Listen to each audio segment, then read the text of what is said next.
Go now to dryerbuzz.com and follow @dryerbuzz on Twitter, Instagram, and Facebook. It's all about the buzz.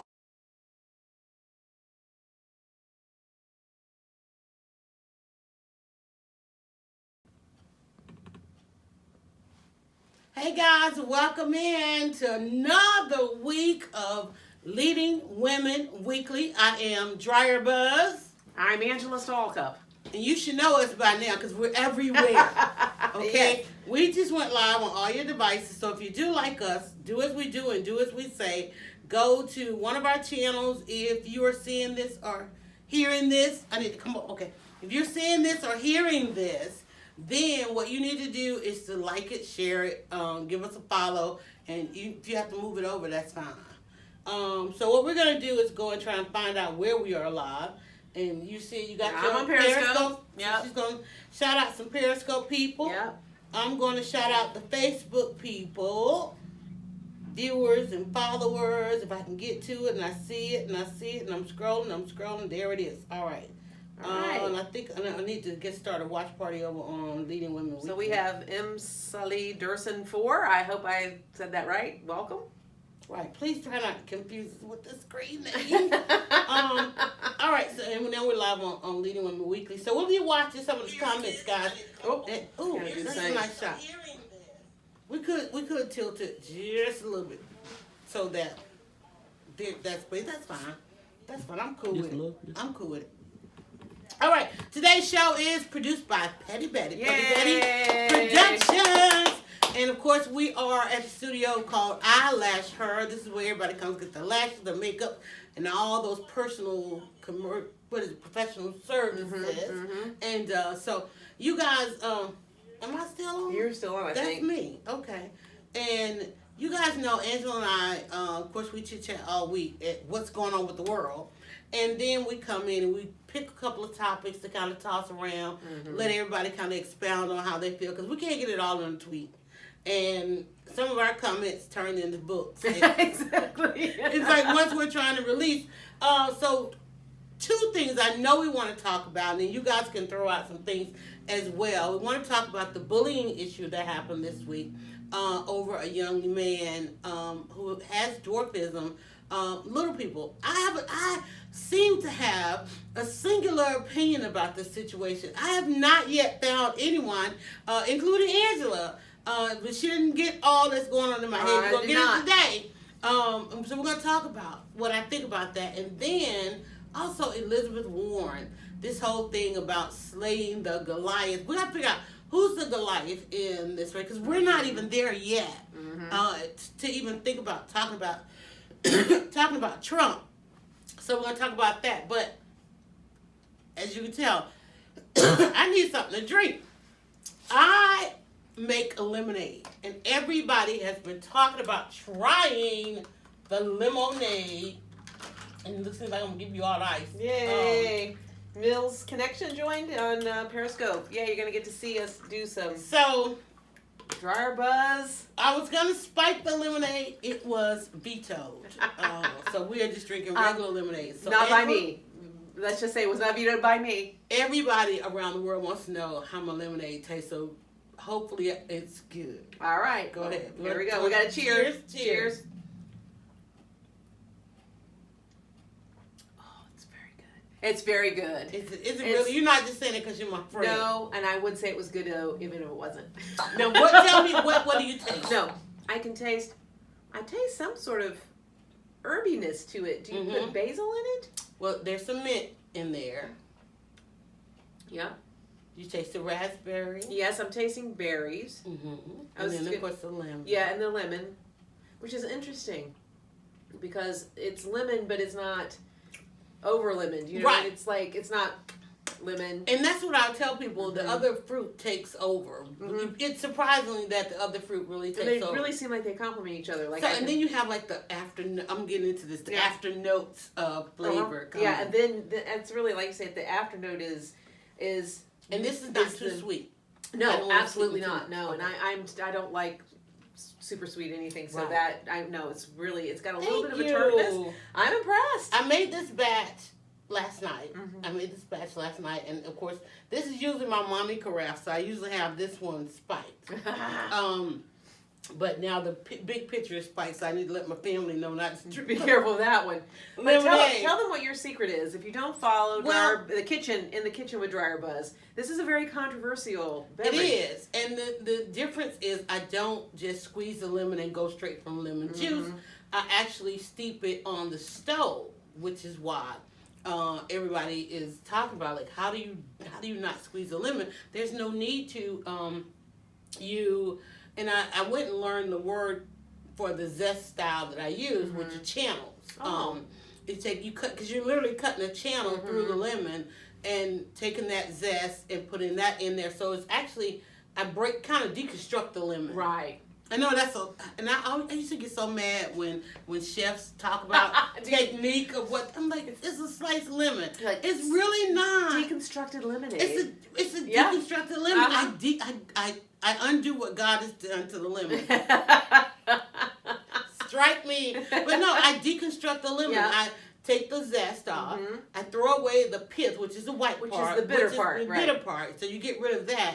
So then you just have the outer rind and then the inner core of the lemon. And it's such a refreshing thing, because you get, if you like, I didn't put a lot of pulp in this one. It's actually some there at the bottom. But the lemon breaks down the fruit. The raspberries get pulverized, and then you can see the color of that.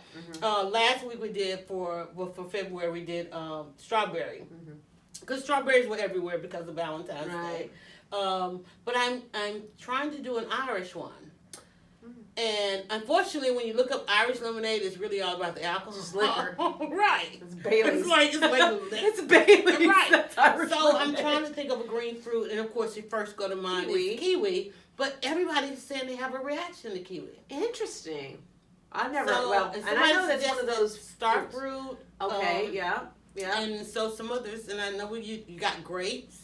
But all of that will give you a clear lemonade. So I'm trying to think of what I can do. What will give you a green? Yeah. I would probably do the basil. Yes. And really, like, maybe do a frozen one. I'm thinking that's probably gonna be my option, is to go with a green herb more so than a fruit. Yeah.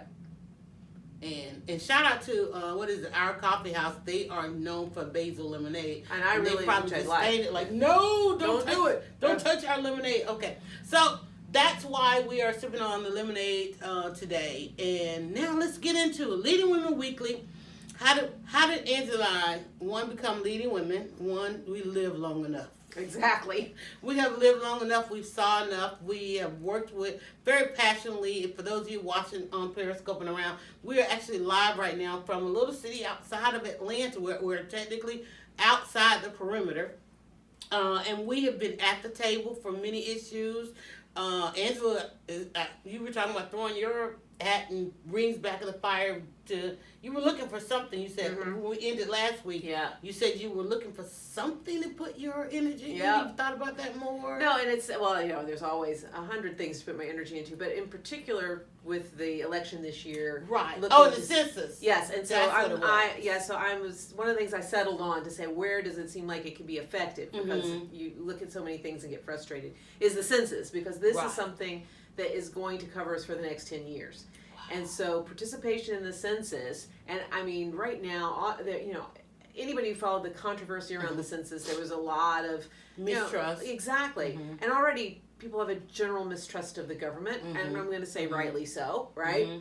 Although, probably Apple and Amazon and Facebook know more about me than the government does at this point. Right, because the government has ignored ways of getting the data. Exactly. But the census this year, you're going to be able to do it online. They're really trying to make it easier to do. But this is how we're going to figure out what our representation is. How many representatives do you get in an area? And if people don't participate, and the people that are least likely to participate are the ones that need the most representation. And if you think about how many women went in with the quote-unquote blue wave. Yes. If we think about, we want more women representing or more female representation. Yeah. We've got to get our numbers right, not just up. We got to be counted. And I think that's it. You got to be counted, and it has to be correct. We want it to be correct, and so we end up with people being overlooked. and from various and sundry reasons. So one of the things that I was looking into is what are some of the activism around the census. Short of census taking, I'm not in a position to go and actually knock on doors. Knock on doors, I know, which is a great opportunity. And it is, and I mean it's a paid right now. It's a paid opportunity to go and work part time and help. You know, I mean it's a very it's nonpartisan thing that you can be involved in, but. Thinking of it like, how do you personally, every one of us can just look into our circle, and starting around the anniversary of Dryer Buzz, I think it's March 12th. Wow. Is when the first opportunity to apply to the census my will daughter's be. birthday. Well, there you go. So you can start looking for it, and I tell you, they're going to be very aggressive at sending letters and so forth. What's going to be like the number one barrier? We know trust is a thing, and I'm almost wondering why. And I almost believe that Mark Zuckerberg and the data he was trying to amass from us, like getting you to say who your spouse was, right, your cousins, and who in your house, identifying all these relationships you have on Facebook.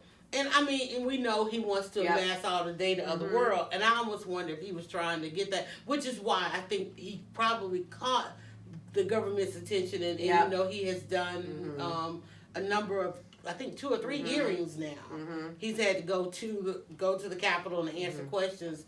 And when you listen to those lines of questions, it's like while they put it out there, it's because of one thing. You've got to know it's something else. And one of the things I said when Mark Zuckerberg did go to the first time to testify over the Russian hacking, I said that was the best commercial he could have ever done. Yep. It's to let people know that he had that kind of access. And we see it playing out with Bloomberg, because I will say to the day I die, that Bloomberg has clearly purchased the Russian package. Yes, he's like, give me the Russian package. Give me the Russian package. I want the AI. I want the DMs. I want it all. Yep. And the ads and everything. Because it was so specific, and it was so specific. You knew that it was really specific to you as a person. And you know that on Facebook, there is, if you go to your More tab, which you should, always go and check it out. Go to your More tab.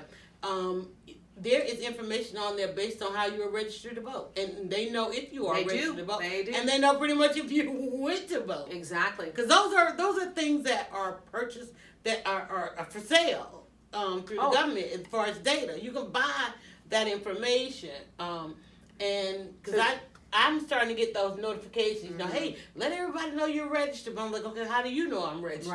Right. And that's the question. And just to throw this out for anyone watching live in Georgia, February 24th, which is I think tomorrow, is the last day to register to vote in Georgia to participate in the primaries, which are March 24th here. So double check your registration, because wonky things are going on with these things. It's just good to check, right? Something when we talk about primaries, something we have seen over the years is Georgia kind of gets they assume, we got Georgia. Yeah. So we don't see a lot of boots on the ground. I know we were out driving just yesterday, and my daughter did the double take, and she says, I think that was a Bloomberg campaign office. Oh, Bloomberg is here. So I wonder, and we've seen Stacey has done a couple of events, fundraisers, and the of course the Republicans come in, swoop in and out for fundraisers. Yeah. Do you think that they're gonna pay more attention to Georgia this year? Well, I think we're going to really see after, and look, I'm not a pundit. I don't really believe in punditry. I think it messes people up. But this is just to say, there is a potential here. Okay. Georgia has a potential to go purple. Georgia's a purple state, right? Right. We are inching up, right? We are seeing a shift. We almost had Stacey Abrams as governor. Had there not been trickery and foolery and thievery with voter registration, she'd probably be our governor right now. There was a way they said, there was a guy on one of the stations you and I both listened to, and he said that we were saying it the wrong way when we say, and then again, language being very important, when we say that people try to steal the election, or he said that there was a way, there's a way to say it, it'll come to me as far as how to say that a person is doing something, not necessarily stealing the election, not necessarily marginalizing people, but just the intimidation. Yeah, so the voter suppression does not have to be people standing, thinking, I'm just thinking about, Jim Crow standing with rifles to prevent people from voting. If they just mess it up enough so that the day you go to vote, that you're not the right precinct. Right. Somehow your registration gets kicked, whatever. In these elections that are very close, you only have to shift it this much. Exactly, and putting out a story So where... this is where 50,000, 100,000 Right. voters being deleted from a roll, which we've had more than that, I think, here. I believe the number of voters deleted from the rolls in Georgia was about the number that would have put Stacey Abrams pushed over the edge. So that's all you got to do is this much. And whoever's in power has a lot of say in how redistricting and how lines are drawn. This is where the census, getting back to the census, why the census is important, because it's going to say here's the designation. Now, who draws the lines, that's going to be in your state, but how many you're going to get for a certain area, how many representatives you're going to get in Congress, plus there's other government aid and so forth that is based around population. This is how we determine the population, the official legal population. It's in the Constitution that we do a census. And so we're talking about barriers to the census. Yes. Something to think about is if anyone who is an apartment dweller and maybe moves a lot. So if you're moving a lot, are you going to, go back to the old neighborhood? Well, are you going to update your address? Right, update this, and with do. the census, make sure that you get the census document. It may be sent to another address, right? And the powers that be, they don't think about it. If you are a person, and let's say that you moved twice in a year, and updated your address, there's an expense equated to that. See, because you only get to do it one time. The other times you have to pay for it, and these are the little things that a person would think about if I'm dressed, I'm going to work. Oh, I need to stop and vote. Oh, I didn't change my address. I don't know where my precinct is now. You can go on your Facebook, and Facebook will tell you where you are. But that is the thing that will cause a person to say, "Oh, I'll do it later." And then guess what? I missed voting. Yes. And in the case of this, if you have moved and you're no longer in the same precinct or whatever, if you were worried about the ethics of voting out of your territory, right, out of your precinct, you don't have to vote for everybody on the ticket. You can just vote for the ones that would be on anybody. Right. So you can vote. Let's say it's the presidential election. You can vote for president. You can vote for senator. You can vote for governor. If this is a concern for you, and we're just going to say, we're not going to encourage anybody to vote where they weren't supposed to. But if you're registered there, you're allowed to vote there, right? And the entire ticket. But I talked to someone who was concerned about that. Oh, so we'll just vote the top of the ticket. Right. Vote the thing that would be on every ballot. Right. Don't infect that neighborhood. Right. And another thing to that too. Listening to headlines again, you talk about pundits. Listening to pundits saying that pre-projecting, you haven't even cast your vote, or the primaries or caucuses haven't even come to your area, and they're constantly telling you, oh, well, this person's in, or this person is out. When you still get a chance to make that decision, and that's something we have to worry about here in Georgia because we're way down the list. Yes. When it comes to a primary. Yes. So by the time if I'm supporting somebody from day one, and then by the time the primary comes, they're no longer in the race. So, and then if they don't turn around and endorse a person, then you literally feel like you have to keep starting from square one. And to go back to that question of is Georgia going to be in play in the primaries? It's going to depend on how Super Tuesday goes. We're going to know a lot after South Carolina, right? Which is that. And when are they? Isn't that coming up next? Is that Tuesday? Because I did hear a report about who should win. Again, who would win, who should win. And Iowa and South Carolina. And South Carolina being one because that's really the first time you really get to see African American female. That's it. This is because the last one was Latinos. Yeah. The first one was Iowa. Middle America. Yeah. And then the next one, big one, New was Hampshire, Latinos, which is what Bernie went. Yeah, Bernie Nevada. won. Yeah, he won. With the Latinos, and then once you get to the Carolinas, that's when you really get to see if black women are going to turn out. Yes. And it's never really an if because we're the largest voting block.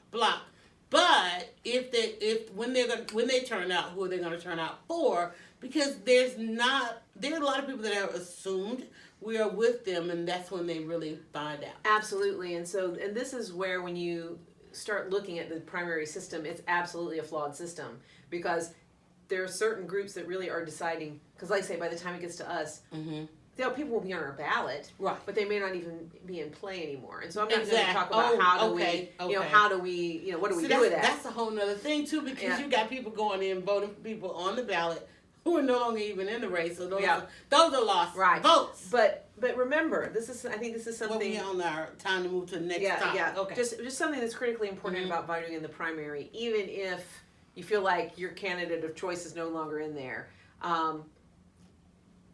Only 30% of registered voters, I believe, is the figure I heard, will participate in a primary.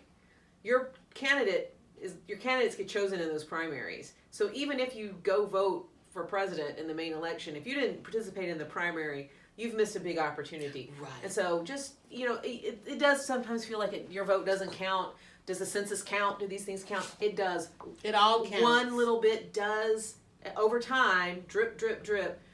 Your absence certainly does matter. And that is going to be the deciding factor in this race. It's not how you vote, but who votes and how many. Yeah. And I think people who don't turn out, Biden was on earlier today, and I'm like, well, poor man, he is trying. Yeah. He's trying so hard. Look at their faces. Yeah. And it's like he'll get the fight will come in there, but then he was apologizing. So I'm sorry, he saying the wrong thing and apologizing. It was too much. Yeah. And I'm not trying to kill a campaign. Yeah. But that was scary. Yeah. I'm sorry, that was scary. We know him to be the pit bull behind Barack Obama. And there's something that still stings me about Barack Obama in going to the Carolinas, because, again, knowing that coming after the Latino vote and then hitting the Carolinas, that it was all about black women, I still to this day remember Barack Obama coming out and people were, shouting and the victory, and they were saying it was black women. And he literally gave this audible saying it's not about race, it's not about gender.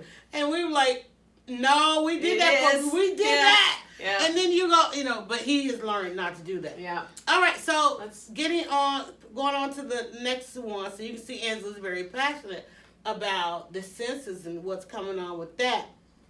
All right, one of the things we said is that this show is all about how we were, not I want to say all about how we were assaulted, but we cannot start a show without talking about the assaults. One of the reasons we talk about the assaults is I operate on this whole thing of covering. Who's covering out there? We at one as women, as leading women, or as everything other than being a white male, you have to understand how your group, how your tribe, how you were assaulted over the week. And this video went viral, because there are a number of viral videos. The video went viral this week. What was his name? Quaden Bales. Quaden Bales. And his mom is there with the camera in his face, and picked him up from school, and she saw some behaviors of the kids, with her kid, and she starts to do this video about bullying. And what happens is, if you do a video of being assaulted in some way, and it goes viral, there's so many things that happen. Like now they're off to Disney World, right? Or the celebrity, if you get an influencer or a celebrity speaking on it, and then you get the trip to Ellen, and and all these different things. There was something triggering for me in the video. In the video, the mom is just talking, and she's talking, and she's talking, and she's got this camera on this baby, and I'm like, why? And he's hysterical. But then she said that she pulled up and she saw, and I'm trying to remember what I heard. Tell me if I heard something different. She said she saw the little boys, because let me tell you about something about bullying. First of all, what I have come to the conclusion that bullying is, oftentimes in a bullying situation, there's a level of jealousy. The person that's bullying is envious or jealous of the attention of or something the other person has. The perfect attendance pencil, right? But something the mother said, the little boy expressed that he wanted to die. How many times as kids and we just the ultimate fear of a parent coming to school and intervening. Have you ever had a situation? Your mom, you said you were one of how many? 5. One of 5. Navigating as a kid. Now again, every time we will have a different conversation than what you've been talking about all week. How many times have you not wanted you got a situation going on, if you know if the parent gets involved, it's going to be worse. Yeah, yeah. And so you do remember that feeling? Oh, absolutely, of what that feels like? Mm-hmm. You know, like, don't want mom. Yeah. No, mom, I got this. Right? No, I remember telling my mom, that's okay. That's okay. Yeah. Well, there's one moment in the video, and she says that she saw a little boy patting him on his head, right? Now, remember, over the past 10 years, we had all these TV shows about little people. There was a family that had the pumpkin farm. Right. Farm, right? Right. Mm-hmm. I think it still airs. Yeah. On TLC. Yeah, the Roloff family. Yes. There was the one where... Little People, Big World. Yeah. The mother was a doctor, right? Yes. We had that one. And then we had Little Women. Right. And we got Game of Thrones. All right. Okay. Not to mention we had, what's the guy that used to do the pinky thing? Oh, yes. And who passed away recently. Yeah. Yes. Mm-hmm. Him, I mean, we have embraced the fact that dwarfism is part of life, and we've gotten to know, because they say once you, and Glenn Washington of Snap Judgment says is once you know a person's story, you know, that's where it starts. We know their story now. We know what it is to navigate life with dwarfism, right? I can't imagine kids today being that harsh. Now, I'm not going to negate this. Maybe, you know, the mom has decided she wants to be an advocate for young people, but again, her child may be in a place, in a piece of the world where they don't know this, right? Right. But I mean, coming after Game of Thrones, it's like, okay, well, here's the part. I know before everybody calls me insensitive to the plot, there's one part in there as a parent that I heard where she said when she arrived, she saw one of the kids patting him on the head. And he was going to handle it, but when he saw her, he became hysterical. That is the part that I'm concerned about in this video, because the hysterics that he was in and the things that he expressed, the suicidal thoughts, and I'm not meaning the air quote, but I'm meaning the quote.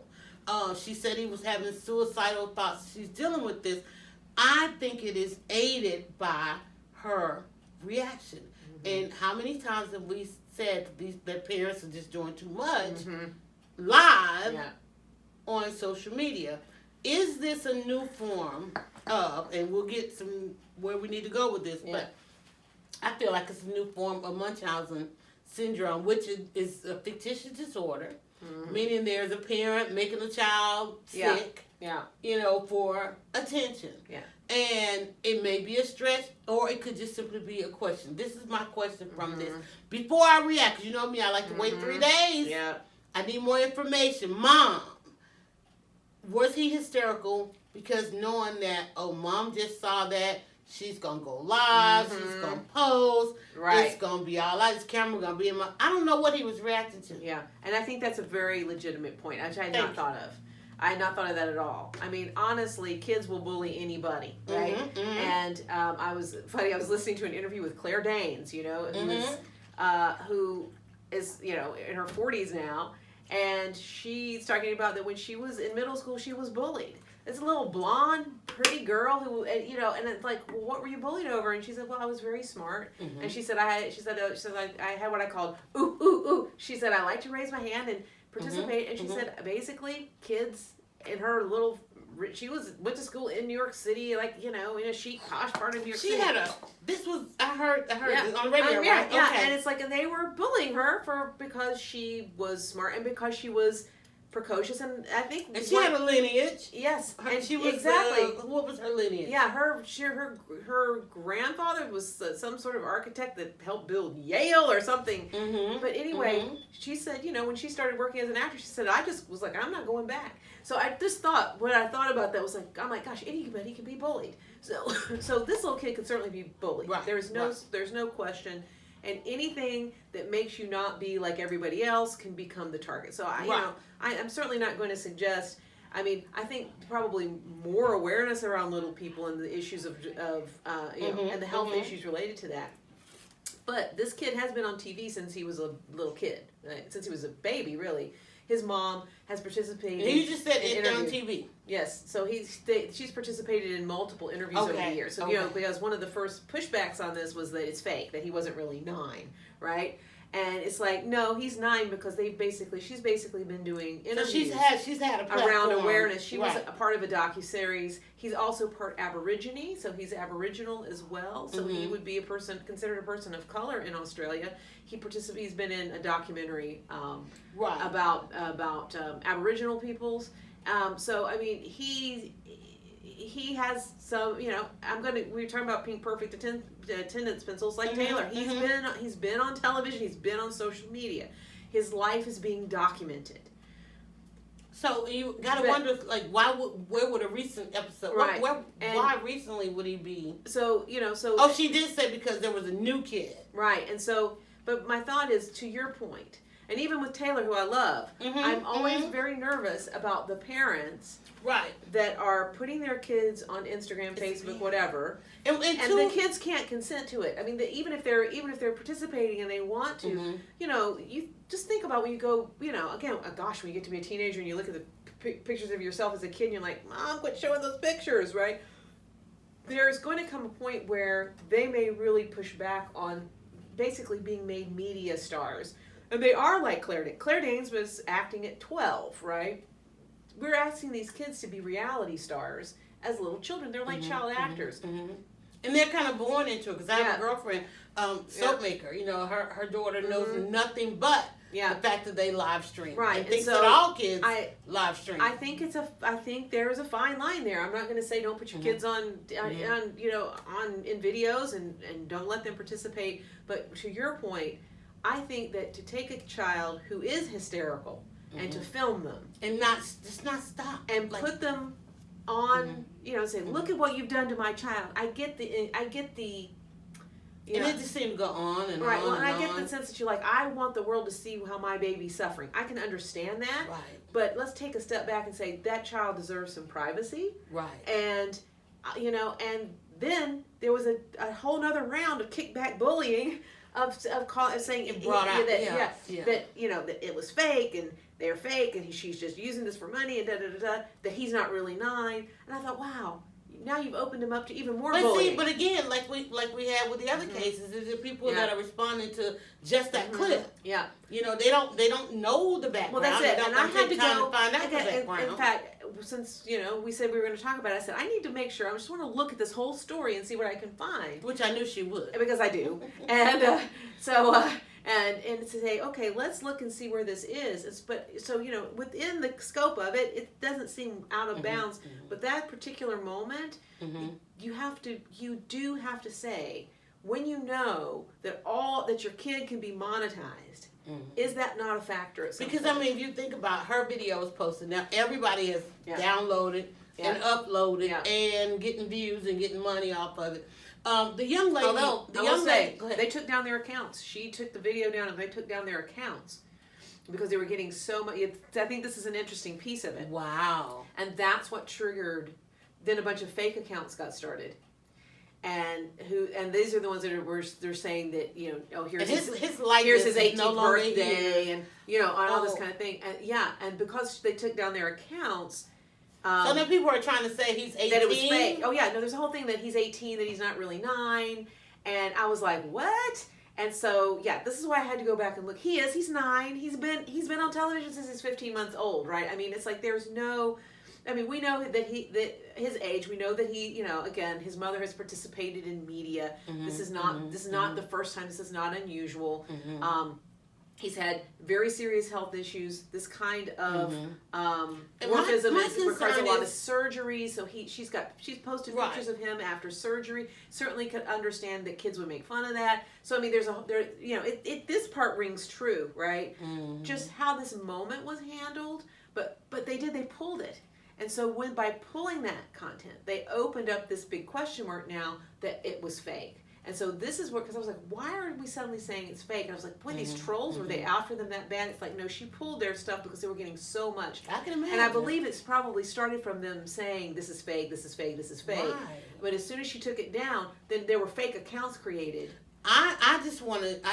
Like photoshopping his picture into things. I can imagine. Yeah. We live in a meme society. Everything becomes a meme. So maybe it's a Munchausen's, but if nothing else, there is a point where you have to say, what's the responsibility towards your child? Right.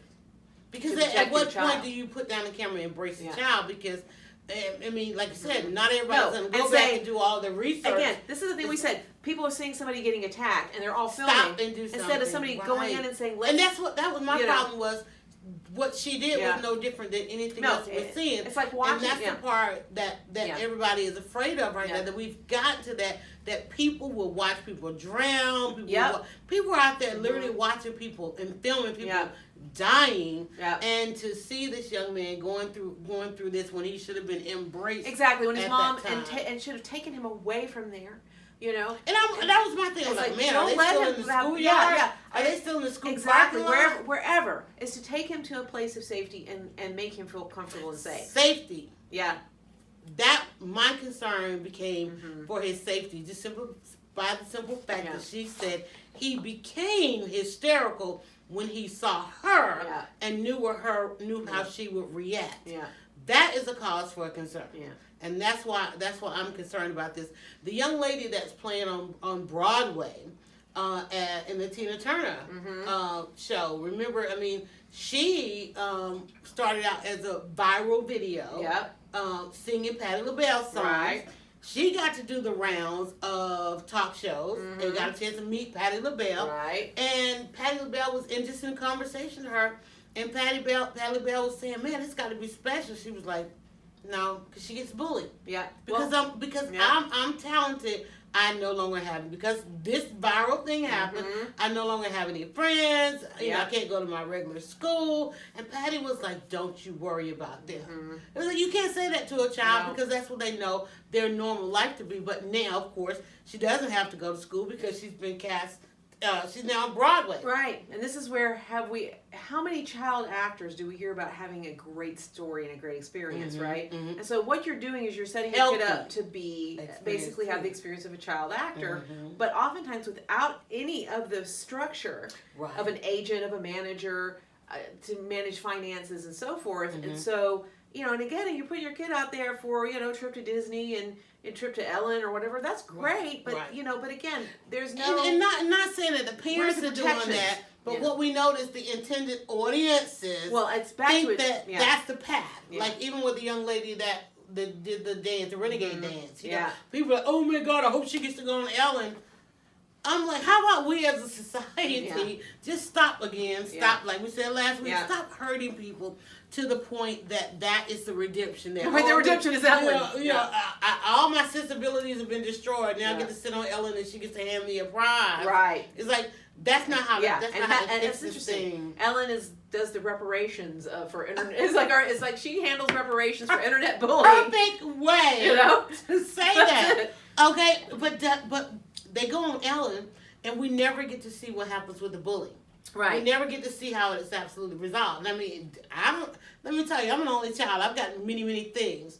And it never stopped the hurt, the pain, or anything and like it's that. going back after being on Ellen. Does that even escalate the bullying? And I will tell you, the thing that really just blew my mind about bullying is watching the series The Crown on Netflix, which is all about the royal family.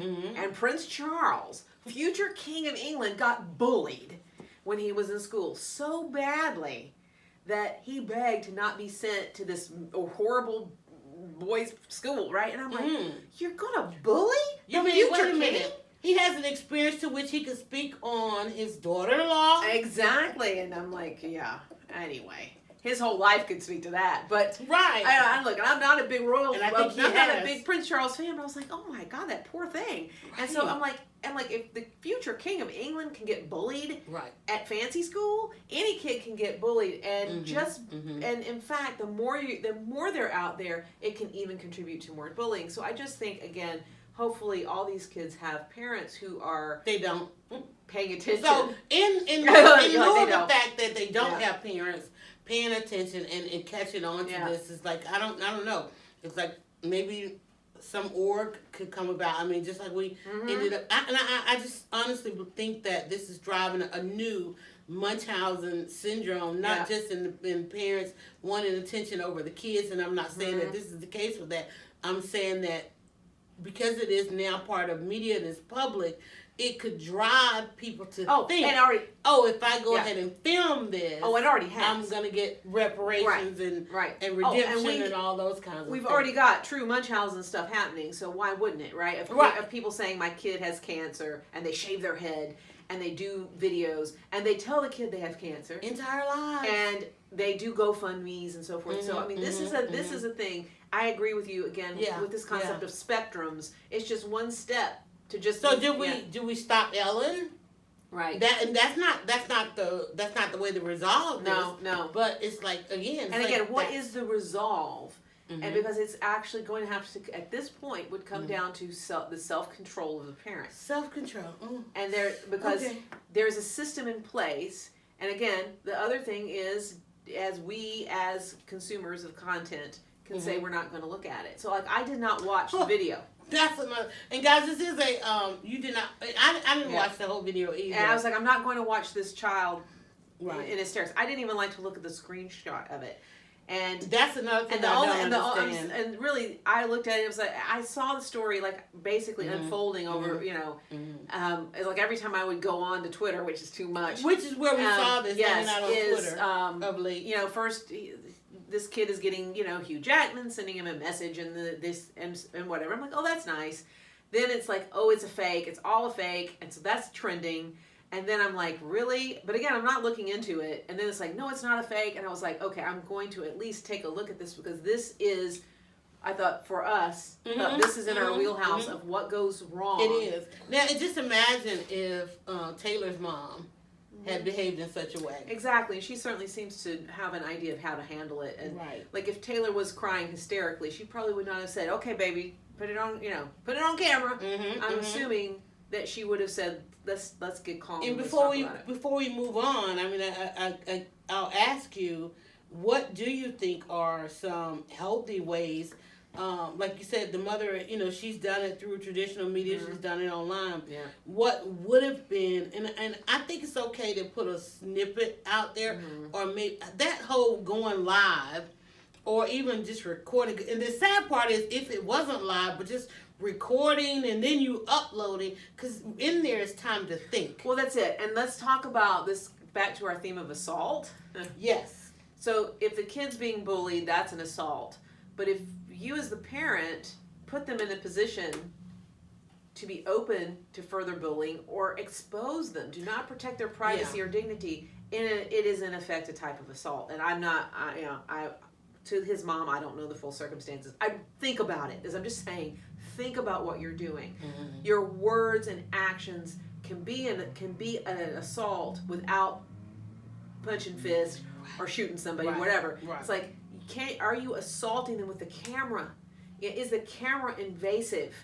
It's like if this was a person looking over your shoulder saying, I'm going to film your kid hysterical, how would you feel? And it's like, I think, are we assaulting ourselves? I mean, we can be assaulting ourselves by oversharing, right? So I just think we have to be, but particularly when you're in power over somebody, and particularly, a child is going to trust their parent, right? Think about that, because I do believe that, back to your sort of Munchausen's analogy, that it is damaging, and I will be surprised if we don't, in the next few years, see lawsuits of kids suing their parents.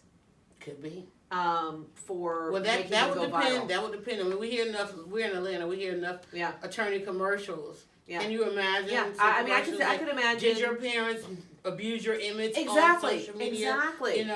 And particularly because I have another podcast, and I mean I've been very open, transparent, and vulnerable of talking about things that I'm going through. Yeah. And that could have gone either way. And I think one of the reasons it goes the positive way is because I do explain what people are seeing, what you're hearing. Too, I want to give you a tip. We're talking about how to give tips on that. Keep in mind, guys, when you go and change your profile picture, maybe you get a little sanity and you want to support something.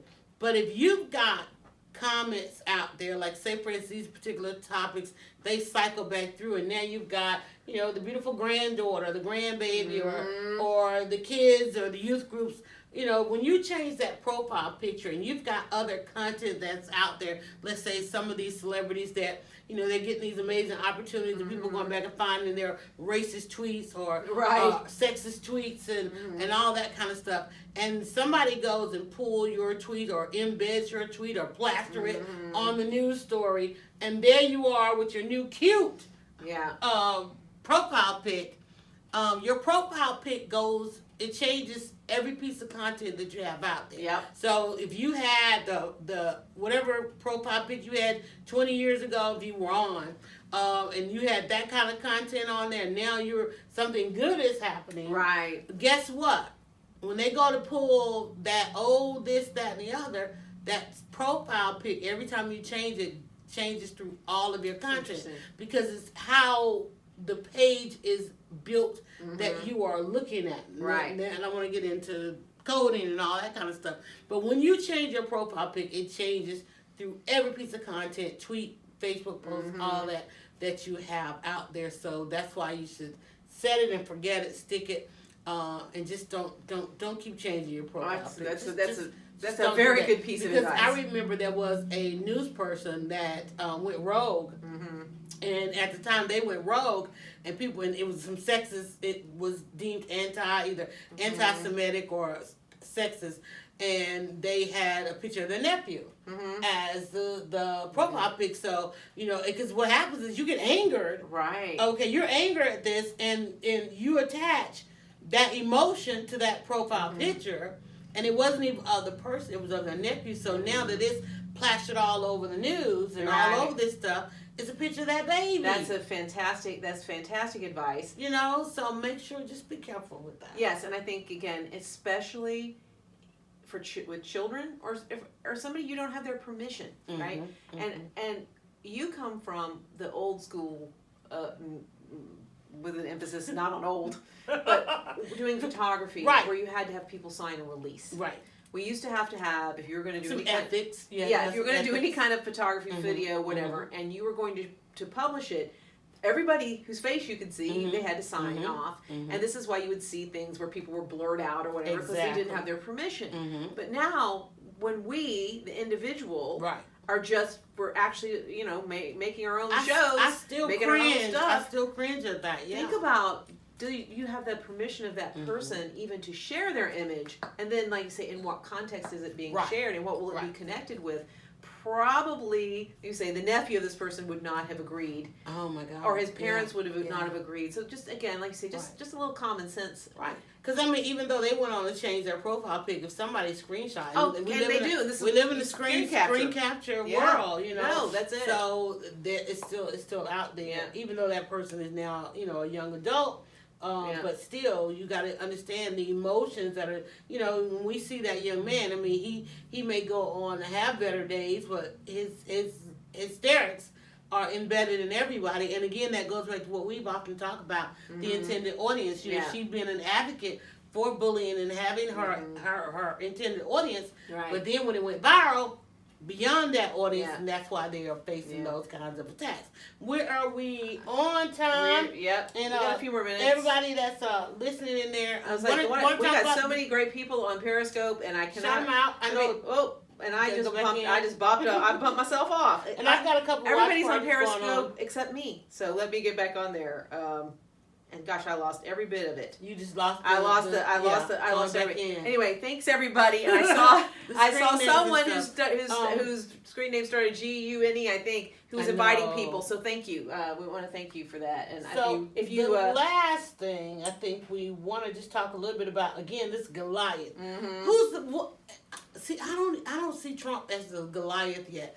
Because we're still looking at the Democrats and them having to decide, but I'm a little bit miffed. I don't know what word to describe how I'm feeling after the last debate, and people were so ready to attack Bloomberg. Right. He had his first chance of going on, and we're only speaking. I'm not even gonna try to tell you we're nonpartisan or anything like that. No. But we are talking about how women are represented in this, and we talk about basically some formulas as to how women are perceived and the perception as well as portrayed. And there's a formula that I can't get out of my head. It's just basically, and I challenge everybody to find a headline or a story about a woman and she is not lying, dying, crying, flying off the handle, or naked, or naked. Elizabeth Warren was flying off the handle this week. Rightfully so. But she's been, in fact, there's this whole sort of story about her prior to this going into it, is that she was basically being erased. She was not being covered at all. And in fact, they would say, for example, like in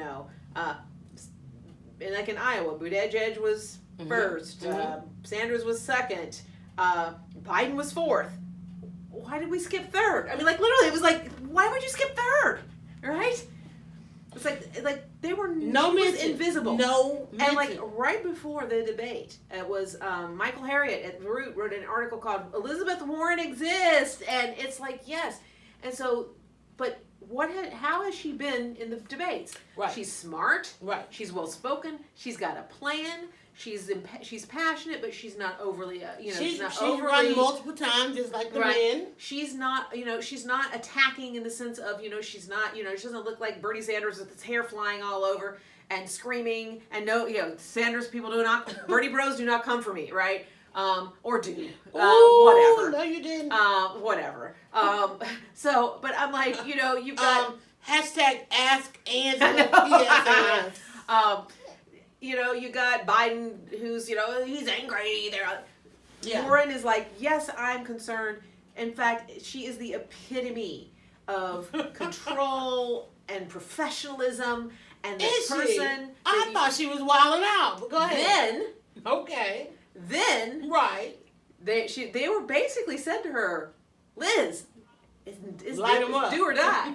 And she did. And she got in there. And they put, I gotta say, whoever set that debate stage up, with Bloomberg on the end, and then Warren, and then everybody else, and she was literally like, they're like, hello, well, she's like, I'm going to read you, and and I'm like, yeah, you are a piece of whatever. Everybody else is like, and then they're like, and then she says, y'all be quiet because I'm coming for you next, and then she would turn over here, and she says, you got a PowerPoint, you got a Post-it note, and and she just, and everybody's like, yes, and she raised more money during the debate than any candidate has raised during a debate so far, or at least she had this number of contributions. And so, but like you say, why was no one talking about her?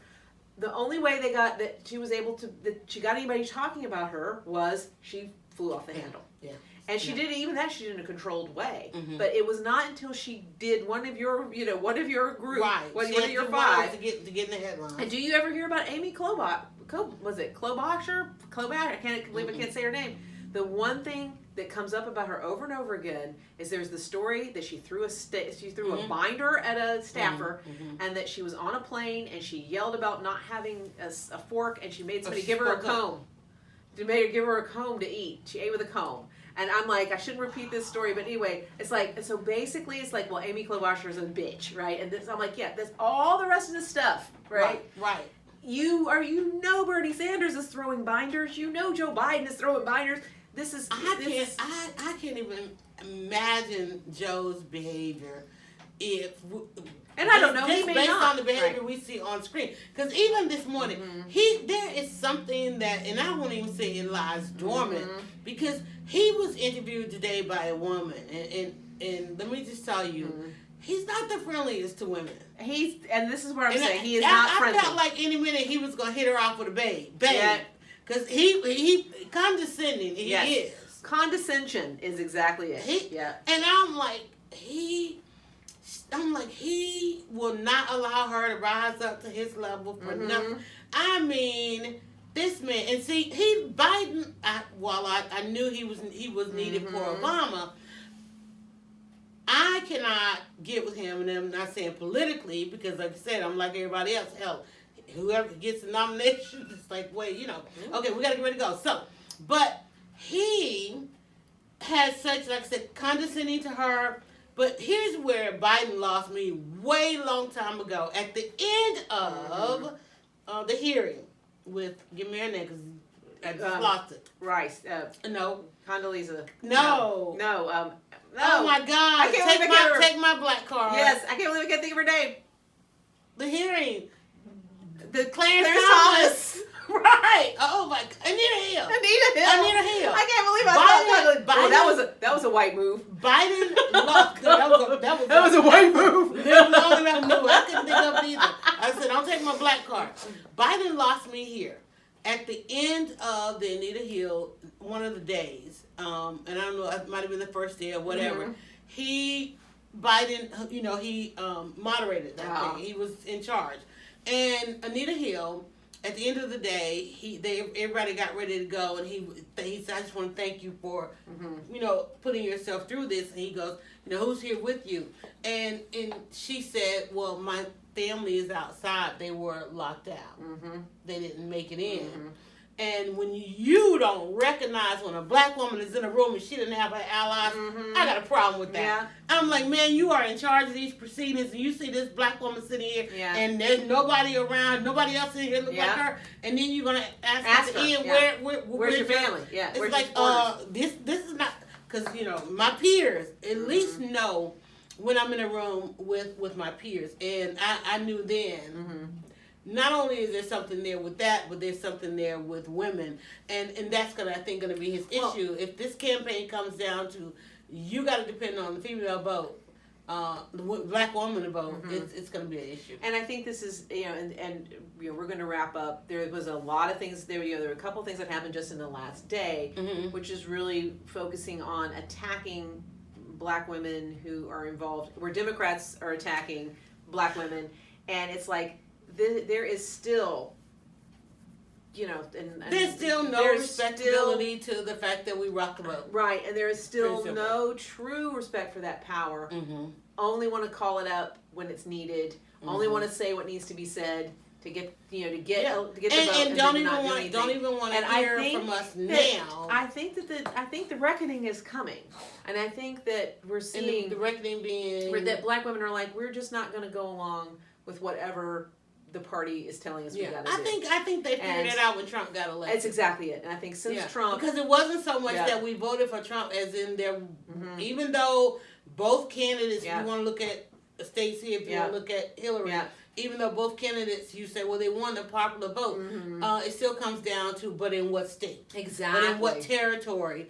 And so this election is going to come down to whether not if anybody crosses the party line, because I don't think anybody wants to do that. Because one thing you're never going to do is get black women to vote along the lines with races. But it's going to be, it's like, do I vote? Yeah, exactly. Do I feel represented? Do I feel represented? And it's coming down to where, hey, do I stay in America? Because I'm like, hey, I could live abroad for 4 years.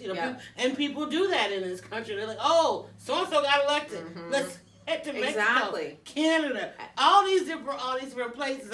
I don't think the people that left with George Bush, I don't know if they come back yet. That's it. So, choice. There's choices. That's it. And that's where we are. And I think sort of our, we talk about our leading women words of wisdom is vote who you want to vote. Vote for who you want to vote for. Right. Right. And I saw this. I was a Twitter Twitter dog thread. in the fight. It's like that's not a good thing to say. It said, don't think like a pundit. Think like a person. Right. Right. And who do you want to support? Because the pundit is trying to worry about too many people. Right. And instead of electability, and there's a black. I'm taking from a black woman on Twitter. So please, if I'll try to find out who. I think I liked it. Go look at my Twitter feed. But I thought she made such an excellent point, which is electability is a myth. Electability is who gets elected, right? Right. And so we have seen twice now in our lifetime presidential candidates who won the popular vote but didn't get the electoral college. We have seen who everyone said Trump was not electable. We've seen two people become president that came out of nowhere. Yeah. Barack Obama came out of nowhere. Yeah. And the whole civil rights movement, or not oligarch, but the old school Democrats lost their mind. There's the infamous day where he had to go over to the Capitol and tell them to pull up their big boy panties or breeches or whatever. I'm here now, even though they were all really about Hillary. And so, and then of course we see Trump. So these old systems, and this is part of what is systems and secrets. Exactly. It's been secret deals. It's been, and this is why you'll see somebody say, "Why in the world are they endorsing this?" So the secret deals are not working. Well, they're not. And They're not so working. and this is it. And it's like we've been seeing these things where these groups, the Wall Street groups or whatever, they get behind. Well, it to a degree because there's some uncertainty. However, this is where we start to change these systems because when the powers that be, when they can't control it anymore, that's when the systems start to crumble. So I think it will be very interesting to see.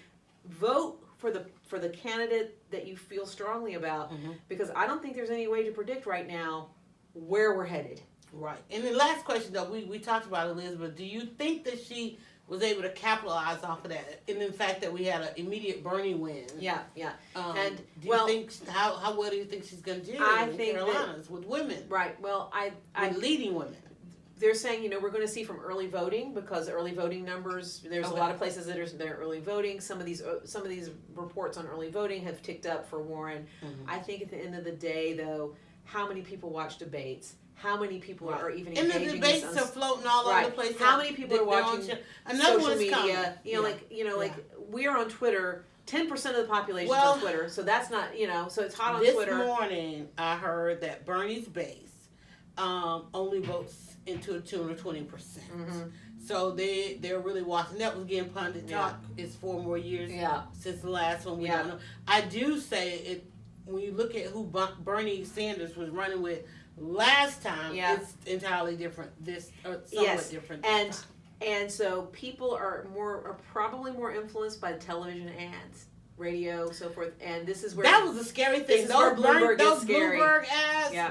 You're right. That's where it gets scary because most people are gonna get your average person is getting that content not even from the news, but from ads. And we gotta be mindful. As many of us are on social media, participating and out here in public, there's way more than that not yet influenced by social media. But listen, guys, Leading Women Weekly is getting ready to come to an end. That doesn't mean the conversation stops because we see that you guys are still jumping on. We're going to keep talking in the comments, and we're going to have some replays. We're going to take snippets of this. And thank you guys so much for just enjoying the show, giving us some of your Sunday afternoon. And just hope that you enjoy it and love it because you let us know. The feedback has been absolutely awesome and taking in some consideration some of the things that you guys would like to see and like to talk about. We usually finalize our topic about a few minutes before the show. About 2 minutes before the show. So open to any and all discussions, but just coming in and dealing with how we were assaulted. And we do some celebrations as well. As soon as we hit the stop button, we try to turn it into, or we do. I won't say we try. We turn it into a podcast, so it's available on all your podcast platforms. The broadcast will be out there on Facebook, Periscope, Twitter, and YouTube. And then, of course, on your podcast, if you want to ride and listen, you can check it out there. Anything you got coming up this week? I don't really. So we're like I say, we're working toward our virtual weekend. Leading Women Weekend. Leading Women Weekend. We are March the 13th through the 15th, and then of course put it on your calendar for next year. We want to get together with you guys, and so that's coming. But Leading Women Weekend, I think it's going to be exciting, especially because we will know more about where we are with this election and so forth and so on. Even though we're bipartisan, trying to say, but are we? We're okay, but we're leading women. All right, Petty Baby's gonna hit that mute button. Bye.